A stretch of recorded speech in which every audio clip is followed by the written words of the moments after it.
Be Me Evan, 32, floor supervisor and trainer at a big downtown gym that constantly smells like rubber flooring and cheap vanilla protein shakes corporate chain place.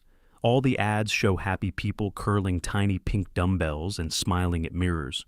Real life is sweat puddles, chalk dust, and dudes grunting like they're fighting demons. My daily routine is simple. Keep machines from falling apart. Tell idiots to stop deadlifting right in front of mirrors. Make sure nobody accidentally chokes themselves out with a barbell. HR used to be this quiet older woman named Karen, handled paychecks, benefits, and that one annual harassment slideshow everyone half sleeps through if someone got hurt. It was always because they loaded too much weight and got cocky, not because of office politics. One autumn, Karen retires to go live near her grandkids and never hear the word onboarding again. We eat grocery store sheet cake, say goodbye, then go right back to re-racking plates. A few weeks later, company-wide email drops. Subject line, welcoming Jordan. Our new director of member safety and inclusion, title alone, feels like someone copy-pasted a social media rant into a job description. I open the attachment picture of Jordan, early 30s, shaved side, haircut dyed purple, nose ring, blazer over a t-shirt that says, Boundaries Matter. Bio goes on about reclaiming fitness spaces from male dominance and prioritizing women's sense of safety over traditional performance goals. Our strength coach, Miguel Rivera, leans over my shoulder, reads it, mutters, Cool, guess spotting bench press makes me a public threat now. Then goes back to cleaning chalk off the floor, like nothing matters. First time Jordan shows up in person, she walks the gym with a tablet. Doesn't look at busted cables or worn-out benches, just watches how close men stand near women, stops by the squat rack. Some guy is helping his girlfriend, hands near the bar, focused on her form. They finish their set. Jordan pulls me aside, immediately asks, Do you think it's appropriate for a male trainer to stand directly behind a woman's hips like that? I tell her, That's literally how you stop 200 pounds from folding her in half. She doesn't react, just taps something into the tablet week later. Mandatory meeting in the group studio, about 30 of us sitting on yoga mats like kindergarten Jordan, up front in sneakers that have clearly never touched a real gym floor. PowerPoint slide says, Phase 1, ending unsolicited male coaching. She goes into a whole speech about gyms, being historical spaces of male control and constant judgment. Says women are exhausted from being corrected or touched without consent. New rules drop. Male trainers cannot approach female members with advice unless the woman asks. First, no more stepping in when someone's about to hurt themselves. Have to wait like you're being invited into a conversation at a party. Physical cues completely banned too. No tapping shoulders, no guiding hips. Nothing unless the woman signs a digital consent form in the app for that specific session. Jordan calls it coaching with consent. Everyone else quietly calls it a lawsuit waiting to happen. I ask what happens if we see someone about to seriously injure themselves and they didn't ask for help. She says we can make general announcements to the room instead of addressing individuals. Couple days later, guy is swinging dumbbells like he's trying to launch them into orbit, almost clocks a woman next to him. In the face, I yell across the floor, Drop the weight, control your reps. Immediately feel Jordan staring at me from near the treadmills. Later that day, follow-up email, subject, reminder. Message about how language that singles out women can feel shaming. I wasn't even talking to a woman. Weeks go by, the whole gym vibe chains used to be friendly. Now it feels tense and awkward. Male trainers stick to the edges, pretending to check their phones until clients directly ask for help. Women who actually want serious training start complaining quietly that nobody helps them anymore. Unless they make a scene early November, Jordan sends out Phase 2, email titled Safe Zones and Female Forward Layout. Announces a new women's strength area in the back corner, takes over 2 squat racks, a couple benches, and a cable machine during peak hours. Men aren't allowed in that section at all, not even to pass through. Only women and approved female staff can enter. Signs go up overnight. Pastel colors, slogans like strong without the stare. Little icons of crossed-out male figures on paper. Doesn't sound like a huge deal in reality. Now we only have 4 racks for everyone else, while 2 sit half empty. Some nights guys wander over out of habit, get stopped by front desk staff pointing at the signs, then awkwardly walk back. Some women love having their own space. Others get annoyed because all the heavier plates and better bars are outside the section. Now Jordan patrols the line between areas like a security guard, watching how close any guy gets before redirecting him. Our franchise owner Mark Dalton starts noticing numbers slipping, fewer check-ins, longer wait times for equipment. He brings it up. Jordan tells him, "Women are staying longer." That's a positive outcome. He just stares at the profit and loss sheet like it disagrees. December rolls around, and somehow it gets worse. Phase 3 announcement. New rule: male trainers are no longer allowed to spot female members at all. Email says hands near a woman's chest or hips. Even for safety, reinforce power. Imbalance policy is absolute if a woman needs a spot. She has to wait for a female trainer or a designated safety partner. If none are available, she's encouraged to lower the weight or skip the lift entirely until proper support exists. We've got exactly 3 female trainers on staff, 2 of them only part-time, none of them scheduled past 9 p.m. Most nights, gym stays open until midnight. Miguel Rivera runs the schedule and does. The math realizes after 9, any woman wanting to bench heavy is basically solo. I try pulling Jordan aside one day, keep it low-key, ask her what happens if a bar gets stuck on someone's chest and there's no female trainer around. She shrugs and says, "Women have endured pressure from men for generations." "They'll manage without you for an hour," I tell her. "That's not how rib cages work under 200 pounds. She says I'm overreacting, calls it some kind of male protector reflex after the spotting ban. The whole floor feels off. Guys see women struggling under weight and immediately look away. Like eye contact might get them written up. Women start messaging the female trainers directly, asking them to stay late. Those trainers are already fried from back-to-back shifts. Few close calls start happening, bars wobbling, friends grabbing unevenly to help, no serious injuries yet. Just a lot of panic and cursing, and me feeling my blood pressure spike every shift. Some of the women actually complain too. Jordan say the whole thing feels condescending. She tells them they're just used to depending on men and need to adjust. January hits, resolution, season, gym turns into chaos overnight, packed with beginners and wannabe influencers filming half reps and flexing for their phones. Corporate wants to show growth numbers, so the regional director schedules a visit to film promo content at our location. Jordan treats it like her big moment, prints flyers, sets up some panel thing, even invites a local fitness writer to check out the sanctuary day of the visit. Places insane line out the front desk for memberships. Every treadmill taken, dumbbell area looks like a war zone. Regional director shows up. Clean polo with the company logo. Big smile walking around with a camera crew filming happy members. Before soreness hits them. Tomorrow, journalist arrives with a photographer. Jordan is basically vibrating with excitement, drags them straight to the women's section. In the back inside, couple racks, a bench, some machines. Group of women actually lifting seriously, another group just stretching and scrolling on phones. I'm stuck out on the main floor trying to keep everything from collapsing, but I can still see the sanctuary area through the gap between machines.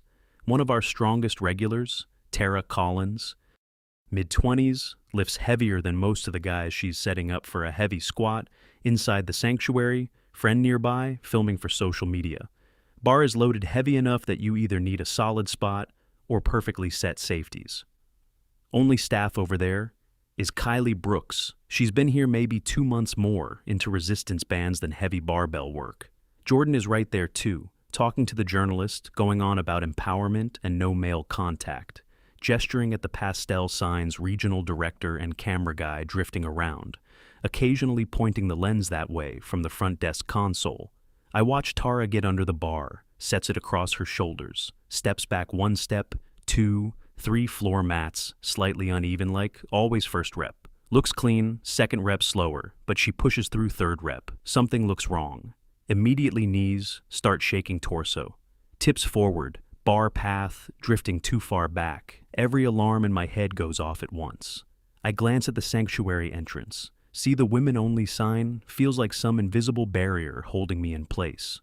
Kylie is behind Tara, but not really in position. Arms kinda halfway up, unsure no way she's catching that weight. If it drops Jordan still talking, using words like empowerment, While this is happening, 5 meters away. Third rep, halfway up, bar stops moving. Tara's eyes go wide, you can see the panic hit. Kylie jumps in, grabs unevenly more, like hugging the bar than actually spotting bar tilt sideways plate clips.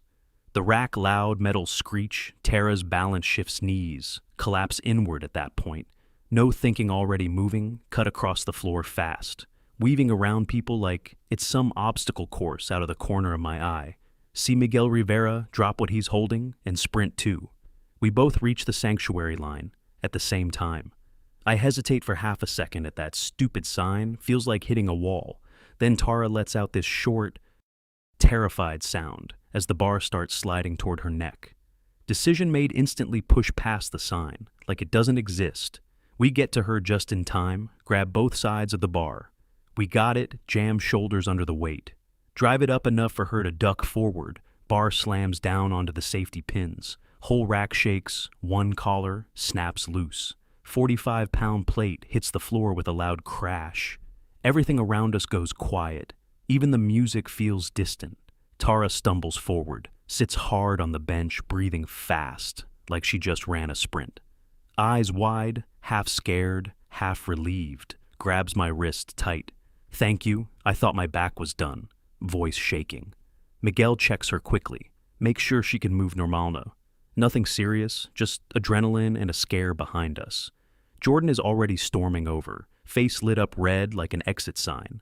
The journalist just stands there, frozen photographer, slowly lowering the camera after definitely getting enough shots. Jordan snaps immediately. "Evan, what were you doing in the sanctuary? You know men are not allowed to touch women in that space." I'm still catching my breath, point back at the rack, keeping her spine intact. She fires right back, says I undermined a female trainer and broke multiple boundaries in front of media guests. Miguel Rivera lets out this dry laugh.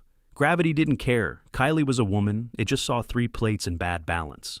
Jordan tells both of us to report to the office after our shifts, journalist quietly checking on Tara Collins, scribbling notes like crazy regional director, standing there looking like someone watching a car crash in slow motion that night. We're crammed into the tiny office, feels like some cheap courtroom setup. Jordan across from us, regional director, their corporate HR on a laptop screen. Security footage pulled up and ready. Video plays clear overhead, angle of everything. Tara wobbling us, running in, Jordan yelling. HR asks Jordan to explain the no male spotting rule. She repeats the same lines about autonomy and historical harm. Miguel mutters something about autonomy not stopping a barbell. I nudge him under the table to shut up. Regional director rewinds to the exact moment, pauses. Right when the bar dips lower, after Kylie Brooks grabs it. Wrong, he looks at Jordan. If they didn't step in, what happens next? Jordan says, Tara could have dumped the bar. Says it's loud and scary. But part of lifting, she doesn't sound fully convinced herself. I explain the safeties were set too low, because staff had been told not to make women feel boxed in by metal. Also mentioned we asked for more spotting training. Never happened, because workshops focused on language. Instead, HR rep frowning now asks if any equipment manual or insurance guideline supports changing spotting rules based on gender. Nobody answers because the answer is obvious. Couple days later, article drops online, headline basically calling out the whole situation. Something about gym policies almost getting a woman crushed. Story lays out the sanctuary rules and the no spotting policy, quotes Tara anonymously. I wanted to feel safe lifting, not like people were scared to help me. Internet grabs it and runs comments full of lifters breaking it down and random people asking what the hell kind of gym this is. Corporate notices fast. When cancellation emails start mentioning the article directly. Emergency call gets scheduled, regional leadership, Jordan. And a few of us pulled into the boardroom to watch big screen lights up. 2 executives on video, head of operations and legal, both look like they just smelled something burning. They go over an audit summary, our incident, plus a few near misses at other locations, running similar policies triggered an insurance review. Language is corporate, but brutal, unauthorized safety changes increase liability. Restrictions on emergency response based on gender. Legal guy speaks up, says if someone got seriously hurt while trained staff stood back because of internal ideology, a jury would tear them apart. They ask if anyone felt pressured not to intervene before me and Miguel exchange a look. I admit I hesitated for a second at that sign, because I knew stepping in would be treated like breaking rules. Operations exec locks eyes with Jordan through the screen, says no, employees should have to choose between policy and preventing injury, then drops the decision. All these female-forward safety experiments are done immediately across every location. Standard industry rules back in place. No exceptions. Based on gender. Only based on actual training. Mandatory refreshers for all staff. Proper spotting, correct pin height, how to safely dump a lift. Basic stuff straight out of the boring safety manuals. Then the part everyone expected, legal reminds them. Jordan pushed major policy changes without proper approval operations. Guy says, "We hired you to improve safety, not test theories against physics," they announce her. Employment is terminated, effective immediately. Room goes quiet, just distant thud of a medicine ball. Outside Jordan's expression shifts anger, shock, then just empty. She starts saying, this is backlash, because men can't handle losing control. Call already ends before she finishes, regional director. Thanks us for being honest. Pulls me and Miguel aside after says, stopping something dangerous is literally our job, not insubordination next week. All the pastel sanctuary signs are gone, replaced with basic reminders to re-rack weights. Women still use any area they want, just no artificial barriers anymore. Kylie Brooks starts proper training with Miguel, actually learning how to spot and read bar movement. She's relieved to be treated like a trainee instead of a symbol. Tara Collins comes back after about a week, a little cautious. At first gets under the bar again, pin set. Right this time, Miguel spotting behind her, jokes about keeping politics out of the squat. Rack membership numbers, slowly climb back up. The article fades out of people's attention. But inside the gym, things feel normal again. Some women mention they liked having space, just not being blocked from help. Because of it, one tells me straight up, if someone can stop a bar from crushing me, I don't care who they are. Corporate HR visits later, asks about first aid kits and emergency stops. Doesn't mention ideology. Once feels weird in a good way. One slow afternoon, I'm wiping chalk off a bar near that same rack. Look up at the wall where the sign used to be, just a faint outline left, like it was never really supposed to stay. Realize my shoulders feel lighter, not from training, just from not second-guessing every move. Funny how the place actually feels. Safer. Now turns out the best thing you can do in a weight room is teach people proper form. Set the safeties, right? And grab the bar before it crushes. Someone, doesn't matter what slogans used to hang on the wall,